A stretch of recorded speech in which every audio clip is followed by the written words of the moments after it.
Nous allons incliner nos têtes dans la prière. Togumbi mituna biso na losambo. Alors que le prophète Joe va arriver sous nos acclamations, Wana moteya kosana tobetela nkolo maboko. tu vas te recommander entre les mains du Seigneur. Yo oyeba komikaba na se na maboko na nkolo.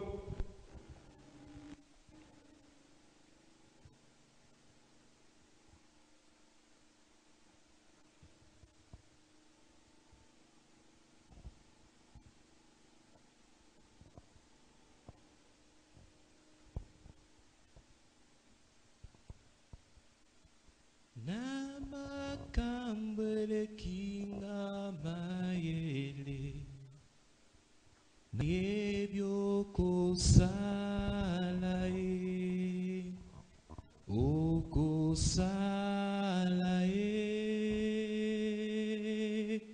Namakambo kinga imayele Nabele la kayo Nabele la kayo Yahweh Namakambo elekinga imayele Nabele la kayo Nabele la kayo Yahweh Yonde Yamotu ya ponanga ya ya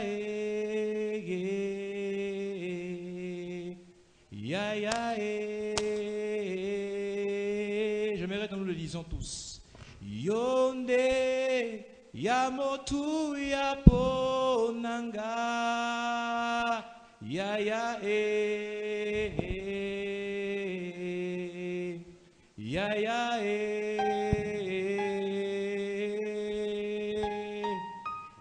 Yonde ya ya yonde ya motu ya ponanga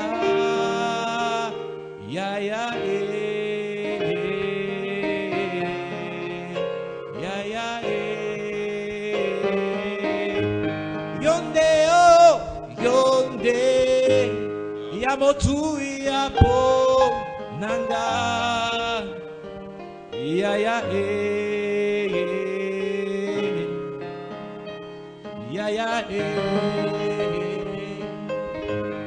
C'est une confession de foi. Yesu nde ya motu ya pona biso. Alléluia. Oh Seigneur. Même si la vie n'a pas encore de forme, Seigneur.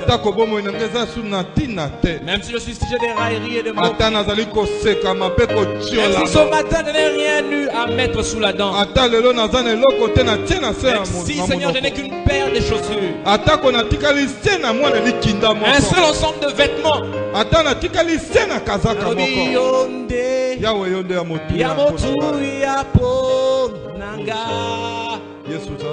Ya ya ya ya yonde ya motu ya Alléluia. ya moto kusanye pa ina tonga lenza tangu totika kabandaku toyaka te poto mona bato. Oh Jésus, pona yo. Tangu totika kabandaku Alléluia. toyaka te po eza momesano na biso. Oh Jésus.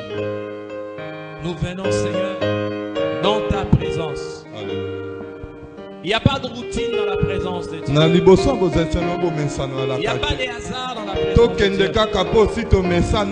Ta présence est pleine de particularités. Elle est pleine de bénédictions et pleine de grâce. Dans ta présence, nous te rencontrons. Et la rencontre avec toi nous te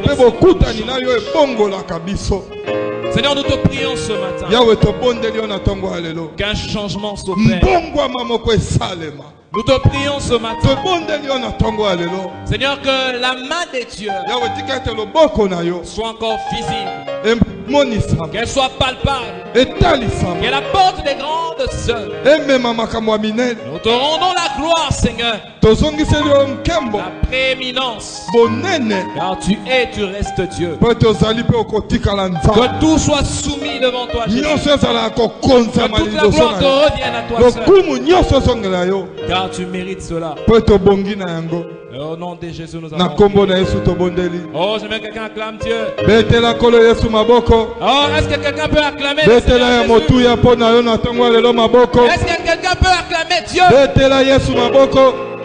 que quelqu'un peut acclamer le Seigneur Jésus ce matin? Oh, j'aimerais que quelqu'un acclame Dieu. Rencontre Dieu qu'il est en train d'acclamer. Alléluia. Ce matin est une matinée de rencontre avec Dieu. Ce matin est une rencontre avec Dieu. Que ton Dieu te rencontre. Telle est ma prière pour toi ce matin. Alléluia. Amen. Amen. Dieu soit béni. Nous pouvons nous rasseoir. Nous remercions le prophète Léopold, notre Père.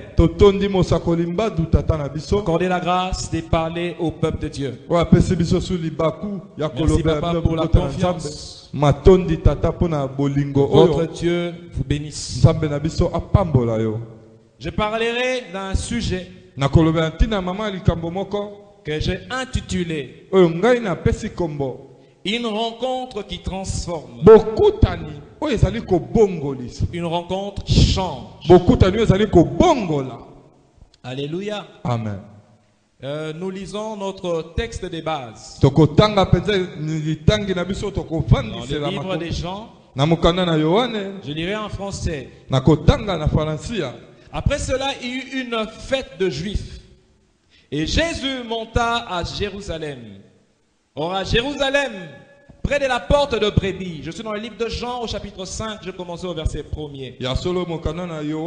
Il y avait une piscine qui s'appelait en hébreu Bethesda et qui avait 5 portiques.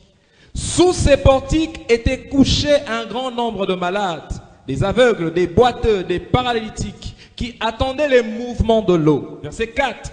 Car un ange descendait de temps en temps dans la piscine et agitait l'eau.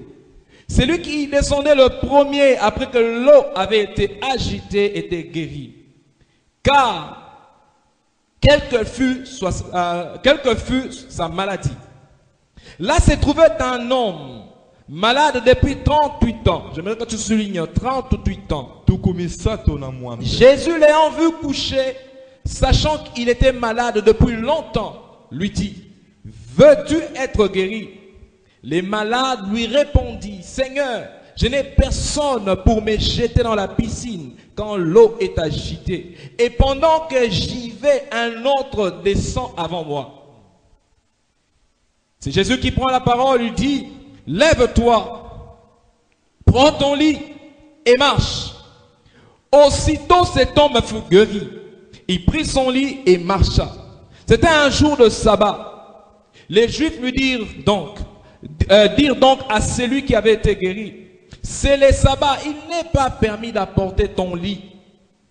Il leur répondit: celui qui m'a guéri m'a dit: prends ton lit et marche. Amen. Amen. Celui qui m'a guéri m'a dit: prends ton lit et marche. Bien aimé, vous savez, dans la vie, et particulièrement dans cette vocation, dans cette marche que nous avons commencé avec le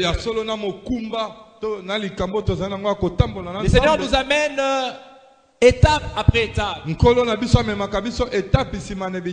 dans un cheminement, comme nous aimons le dire, dans une mise en scène préalablement établie.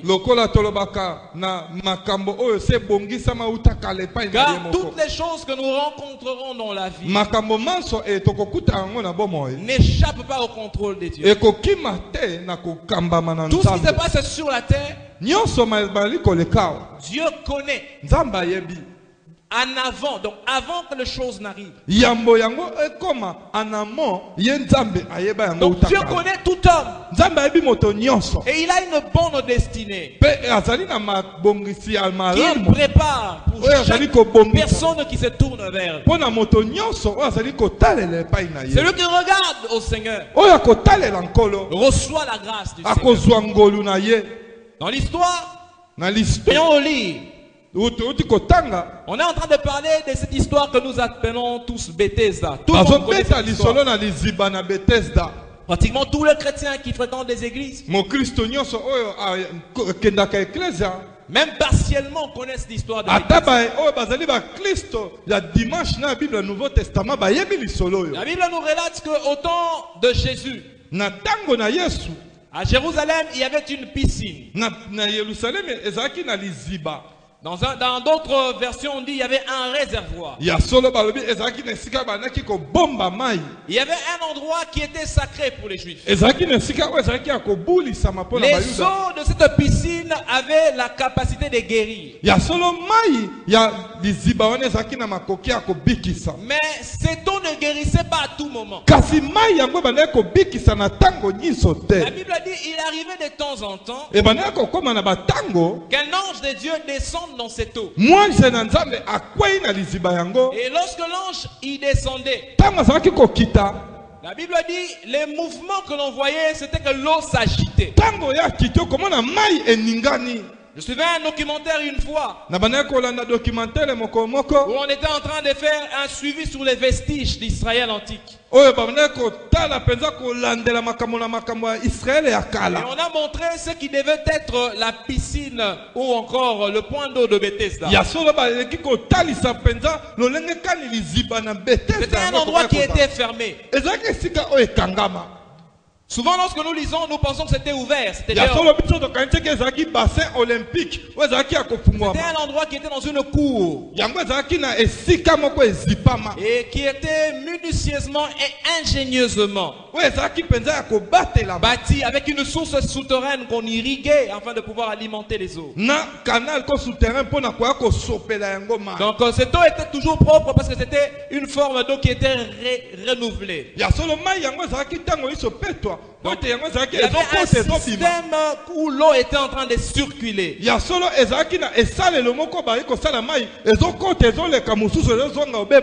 Bible dit alors que lorsque l'ange descendait, donc c'était dans un endroit comme on dit fermé, donc l'eau était calme de nature. On n'y entrait pas pour se laver parce que l'endroit était sacré.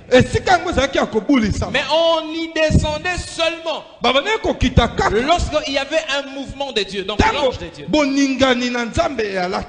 Lorsque le mouvement se faisait dans les eaux, la Bible dit que l'eau était agitée. Lorsque l'eau était agitée, le premier qui tombait dans l'eau, c'était le premier qui était guéri.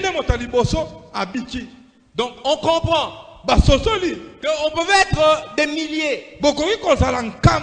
La Bible dit qu'il y avait des boiteux, des paralytiques, des aveugles, et il y a aussi des infirmités qui n'ont pas été citées. Mais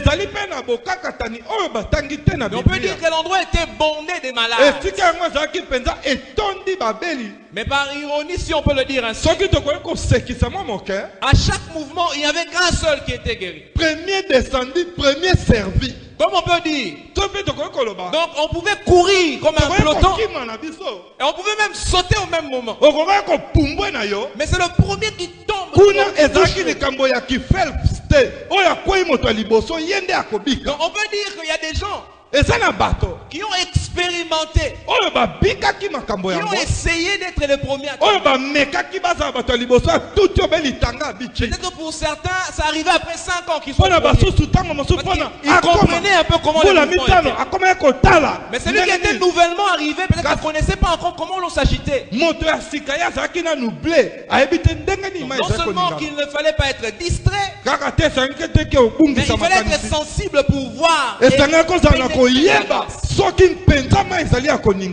Alléluia. Amen. Mais une seule personne était guérie. à chaque fois que l'eau était agitée. Et lorsque nous lisons les Écritures, la Bible dit de temps en temps. D'une certaine manière, ça pouvait être chaque semaine. Ça pouvait aussi être chaque année. Ça pouvait aussi être chaque mois. On n'a pas délimité les timings. Donc, si on peut le dire, si les gens étaient guéris, au lieu que les gens diminuent autour de la piscine, les gens ne faisaient qu'augmenter. Et les dimensions de maladie étaient différentes. Alors qu'un lépreux pouvait attendre pour tomber dans l'eau, mais quelqu'un aussi qui pouvait avoir une malaria pouvait se dire, moi aussi je vais.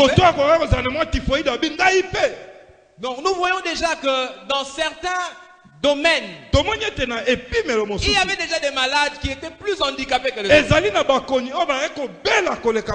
Mais cet endroit Bethesda, de son nom qui traduit maison de miséricorde, il y avait des gens qui ne trouvaient pas la miséricorde. Et la Bible dit, ce homme avait fait 38 ans sur un. En d'autres termes, on ne donne pas son âge. Il pouvait en avoir 60. Il pouvait en avoir juste 40. Il pouvait en avoir 50. Mais c'est pendant 38 ans qu'il était malade sur les lits. Et on ne sait pas si ça faisait combien de temps qu'il était mis au bord de la piscine. Mais certainement, puisqu'il y est arrivé et qu'il ne savait pas bouger de lui-même, que des gens l'y avaient placé.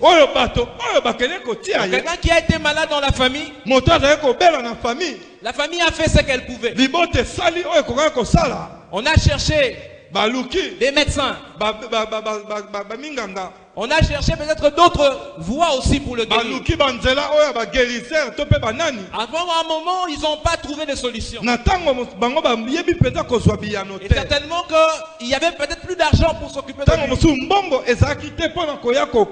Et on l'a mis au bord de la piscine. Moi je dirais même, on l'a abandonné au bord de la piscine. Donc comme pour dire, nous ta famille, tes amis, on a fait ce qu'on pouvait. Mais pour qu'on ne dise pas qu'on t'a délaissé, on te laisse au moins dans la maison de Dieu. Parce que la maison de la miséricorde, c'était un lieu où Dieu s'est manifesté. On te laisse au moins ici. Même si tu mourrais ici, mais on verra qu'on avait fait quelque chose. On l'a mis sur son lit, près de l'eau, sans la capacité de pouvoir aller dans l'eau. Vous imaginez qu'il avait peut-être un petit frère qui au départ était là pour les jeter chaque jour. Peut-être après 2 ou 3 ans, il s'est fatigué, il s'est marié. Il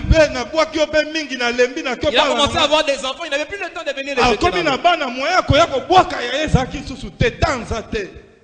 Et de toute façon, quand il essayait, le temps qu'il le soulève, quelqu'un d'autre y entrait déjà. Alors cet homme est resté. Il voyait les autres être guéris et partis. Même ceux qui venaient après lui, ceux qui ont eu la grâce et la chance sont partis avant lui. Et lui, il les voyait seulement. Mais sa situation restait la même. Et la Bible dit, c'était dans un temps de fête. Et il arriva que Jésus monta à Jérusalem. Quand on annonçait à quelqu'un, il y a une rencontre qui change la destinée d'une personne. Jésus ce jour-là, Jésus guérissait, la Bible dit. Il guérissait les malades.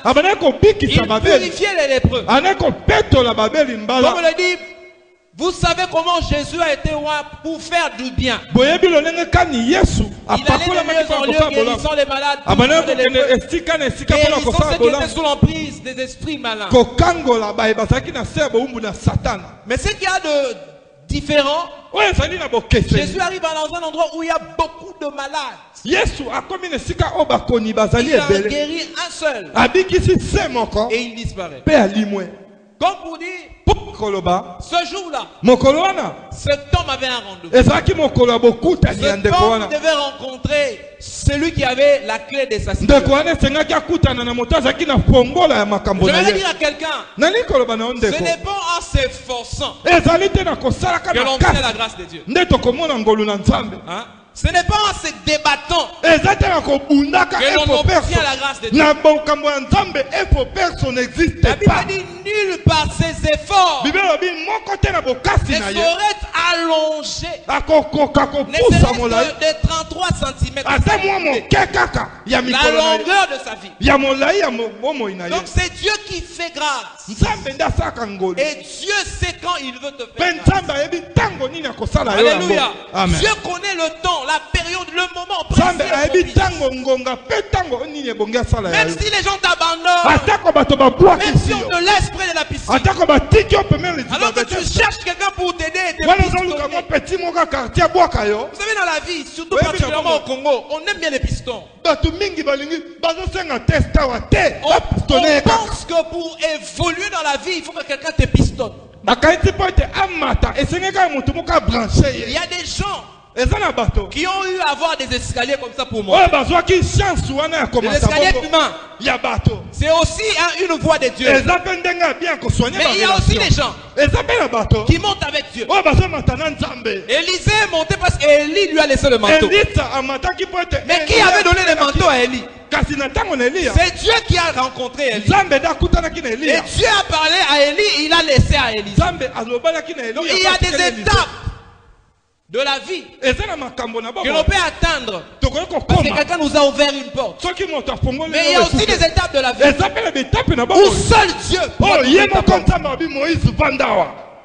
Alléluia. Amen.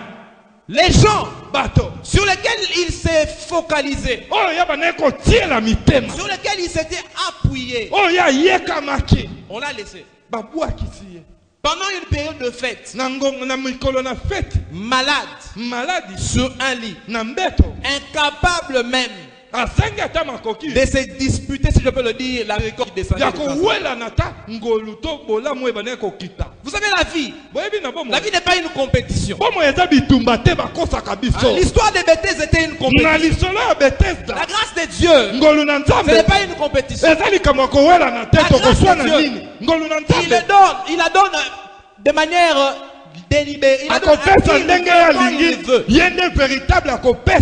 Quand Dieu se décide de changer ton histoire, nul homme sur la terre ne peut contredire ce que Dieu dit.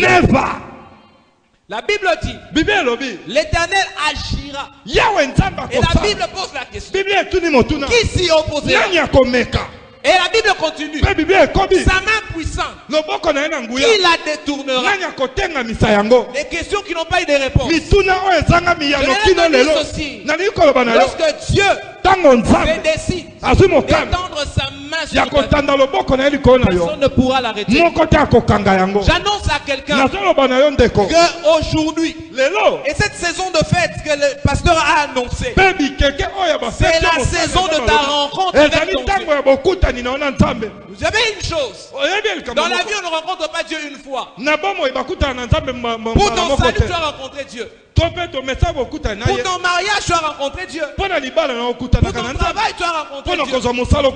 Pour tes enfants, tu rencontres aussi Dieu. J'annonce à quelqu'un en ces lieux, s'il y a un domaine de ta vie qui n'a pas encore rencontré ton Dieu, cette saison que nous ouvrons, c'est la saison de la rencontre de ton Dieu avec ce qui manquait dans ta vie. Parce qu'il a la forme de ce qui te manque. Il arrivera pour combler les vides qui ont. Jésus arrive, il dit à l'homme, mon frère, pourquoi tu es aussi triste? La Bible dit il savait qu'il était malade depuis longtemps. On lui dit, veux-tu être guéri? Vous savez, dans la vie, lorsque vous lisez les Écritures, il faut voir les réactions des hommes par rapport aux questions de Dieu. Jésus pose la question. Tu as fait déjà 38 ans sur un lit. Tu as attendu à Bethesda peut-être 30 ans. Peut-être 20 ans, peut-être 14, 12, 2 ans, on ne sait pas. On te pose la question. Veux-tu être guéri? L'homme réfléchit toujours en humain. Jésus, je n'ai personne pour me pistonner. Donc Dieu veut te bénir. Il est avec la bénédiction. Il te dit, tu veux que je te bénisse? Tu dis, mais Seigneur, tu ne m'as pas donné des grands dans la famille. Chez nous, on n'a pas de ministres. Chez nous, on n'a pas de médecins. Il n'y a personne qui a étudié. Qui t'a dit que pour que tu sois élevé dans la vie, il faut s'atteler sur les critères humains. Alléluia. Amen. Alléluia. Amen. Tu peux étudier, c'est bon. Avoir des diplômes, c'est bon. Si Dieu a béni, il y a des gens élevés dans la famille, c'est mieux.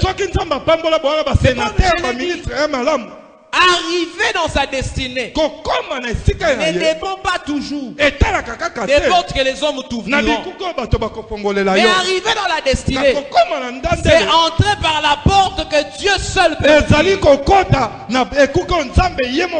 Les hommes l'ont aidé jusqu'à un niveau. Ils l'ont abandonné près de les secours de l'homme n'est que vanité. Parce que le secours de l'homme aura toujours une limite. Ton frère peut avoir beaucoup d'argent. Il peut t'avoir soutenu des années. Mais il aura un moment où il dira, mais finalement c'est lui là. Depuis que tu avais commencé. Jusqu'aujourd'hui. Il est aussi temps que tu prennes soin de toi-même. C'est pour dire que ce que l'homme pourra faire aura toujours une limite. Mais ce que ton Dieu fera pour toi ne connaîtra jamais de limites. Parce que la grâce de Dieu pour toi n'est pas limitée. Alléluia. Amen. Je le dis encore, la grâce de Dieu pour ta vie n'est pas limitée. Elle arrivera où Dieu voudra qu'elle arrive. Lorsque Jésus le voit, il lui dit, veux-tu être guéri?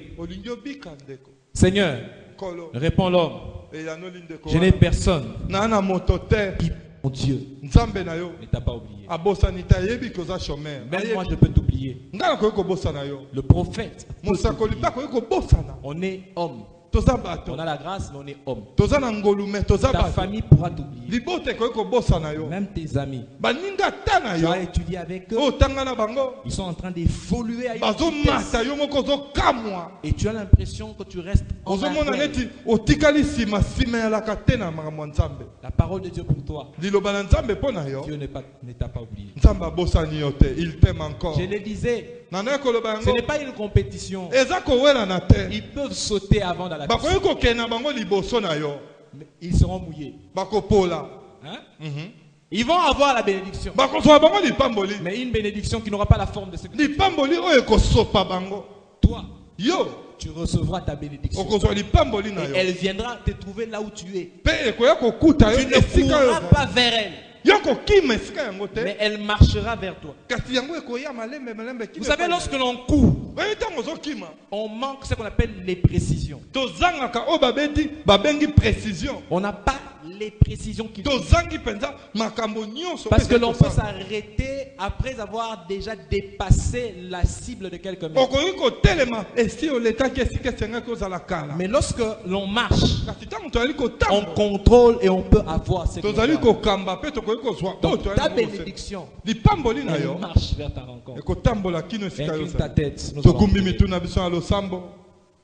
Oh, Dieu de grâce, Dieu de puissance. Alléluia.